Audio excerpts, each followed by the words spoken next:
Champions league সেমিফাইনালের প্রথম লেগে অবিশ্বাস্য এক রোমাঞ্চ দেখল ফুটবল প্রেমীরা। প্যারিসে 9 গোলের পাগলাটে লড়াইয়ে বায়ার্ন মিউনিখকে 5-4 ব্যবধানে হারিয়েছে পিএসজি। সেমিফাইনালের এক লেগে সর্বোচ্চ গোলের এটি নতুন রেকর্ড। পার্ক দে প্রাসে হয়ে গেল এক রোমাঞ্চকর গোল উৎসব।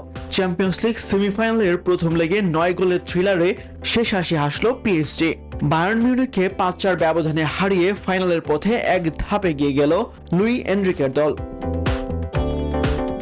ম্যাচের শুরুটা ছিল শান্ত, কিন্তু ঝড় উঠে 16 মিনিটে পেনাল্টি থেকে গোল করে বায়ার্নকে এগিয়ে দেন হ্যারি কেইন। তবে জবাব দিতে দেরি করেনি প্যারিস সেন্ট জার্মেইন। খিচা খাভারস্কেলিয়ার দুর্দান্ত এক নৈপুণ্যে আসে সমতা।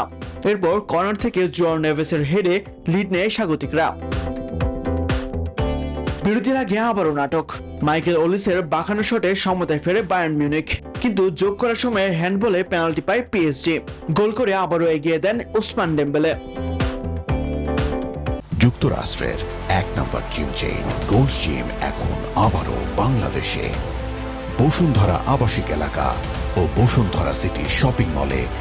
দ্বিতীয়ার্ধে যেন আগুন ঝরায় প্যারিসের দল। খাভারস্কেলিয়ার দ্বিতীয় গোল, এরপর দেমবেলের নিখুঁত শট, মুহূর্তে স্কোরলাইন 5-2। তবুও হাল ছাড়েনি বায়ার্ন মিউনিখ। উপামেকানো আর লুইস ডিয়াসের গোলে ব্যবধান কমিয়ে আনে তারা। তবুও শেষ হাসি প্যারিস সেন্ট জার্মেইনের। তাসবিহ শাওরন, নিউজ 24।